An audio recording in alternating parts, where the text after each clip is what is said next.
Magandang araw po, Kuya Lucas. Matagal ko nang pinapakinggan ang channel ninyo, lalo na kapag gabi at tahimik na ang buong bahay. Hindi ko akalaing darating ang araw na ako naman ang magsusulat sa inyo. Sana po, mabasa ninyo ito. Ang pangalan ko ay Mark. Huwag niyo na lang pong banggitin ang apelyido ko kung sakaling ikwento ninyo ito. Hanggang ngayon, nanginginig pa rin ang mga kamay ko habang tinatype ko ito. Nagsimula ang lahat noong tumira kami sa isang baryo sa gilid ng bundok sa isang probinsya sa Batangas. Lumipat kami roon 2 taon na ang nakalilipas dahil namatay si Lola at minana ni Mama ang lumang bahay nila. Lumang-luma na ang bahay, kahoy ang dingding, paawid ang bubong, at may malaking bintanang nakaharap sa kawayanan. Sa umaga, maganda ang tanawin, pero pagdating ng gabi, parang iba ang pakiramdam ng hangin. Noong una, akala ko normal lang ang lahat. Mga kuliglig, mga aso na biglang tatahol ng 12:00 at minsan may maririnig kan parang may humahampas sa bubong. Hanggang sa isang gabi, may narinig akong kumakatok sa bintana. Mahina lang, parang kuko na dumadampi sa salamin. Akala ko sanga ng puno. Pero Kuya Lucas, wala kaming puno malapit sa bintana. Kawayan lang at malayo iyon para sumayad. Hindi ko pinansin. Kinabukasan, namutla si Mama. May nakita raw siyang bakas ng mahabang gasgas sa salamin, 3 guhit na magkakatabi, parang hinila pababa ng matutulis na kuko. Doon nagsimulang mag-iba ang lahat. Isang gabi, habang natutulog ako, nagising ako dahil may umuunggol sa labas. Hindi siya aso, hindi rin pusa. Parang babaeng mahina ang iyak pero may halong tawa. Ma! Ma!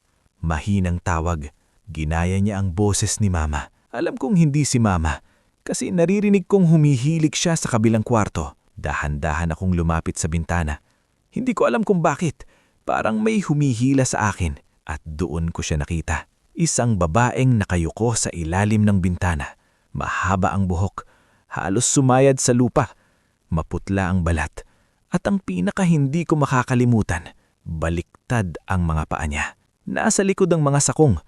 Nakaturo pa atras ang mga daliri. Napaatras ako at napasigaw. Pagbalik ko sa bintana, wala na siya. Kinabukasan, nalagnat ako. Simula noon, gabi-gabi na siyang bumabalik. Minsan nasa bubong. Maririnig mo ang paglakad niya. Magaan pero mabilis. Parang malaking ibon na dumadapo. Minsan sa likod ng bahay. Maririnig mo ang paglanghap niya ng hangin.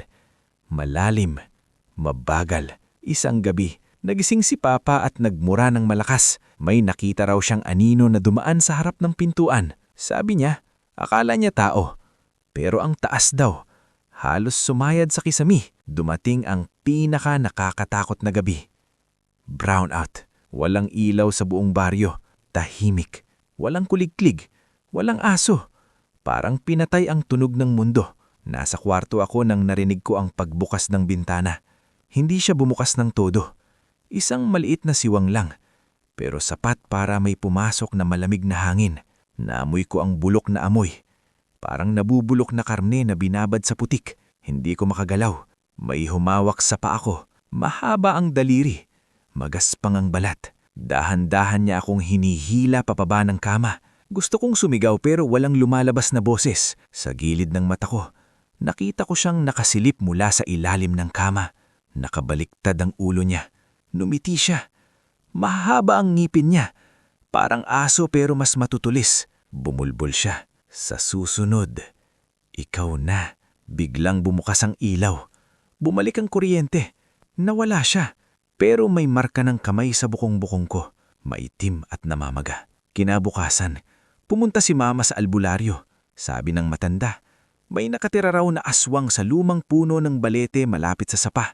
Noong panahon daw ni Lola ko, may babaeng panagbintangang mangkukulam at sinunog sa baryo. Hindi raw iyon namatay ng maayos. Simula nung putulin ni Papa ang ilang kawayan sa likod ng bahay para gawing bakod, doon daw kami napansin. Sinabihan kami na maglagay ng bawang, asin at palaspas sa bintana. Ginawa namin. Tumahimik nung 3 gabi. Akala namin tapos na. Ika-4 na gabi. May kumatok sa pinto. Anak, buksan mo.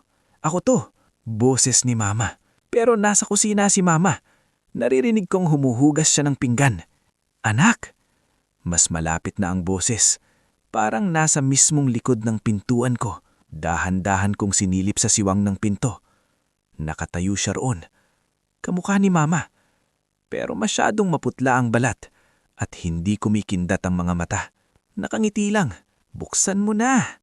Biglang may kumalabog sa kusina at narinig ko ang totoong boses ni Mama na sumigaw. Huwag mong bubuksan! Nawala ang nasa harap ko. Pero narinig ko ang pagtakbo niya sa bubong. Mabilis. Galit. Kuya Lucas, lumipat na kami ng bahay pagkatapos nun. Iniwan namin ang lahat. Hanggang ngayon akala ko tapos na. Pero 2 linggo na ang nakalipas. Nakatanggap ako ng voice message sa lumang cellphone ko. Unknown number. Pag-play ko. Mahinang pag-unggol. At pamilyar na bulbol. Sa susunod. Ikaw na. Kasunod nun, maririnig ang mahinang pagkatok. 3 beses. Kagabi, narinig ko ulit yon. Dito na sa bago naming bahay. May 3 gasgas na naman sa bintana ko. Kuya Lucas, kung sakaling mabasa ninyo ito at maikwento sa channel ninyo, sana po ay magsilbi itong babala. Kasi pakiramdam ko, hindi siya nakatali sa lugar. Nakakabit siya sa tao.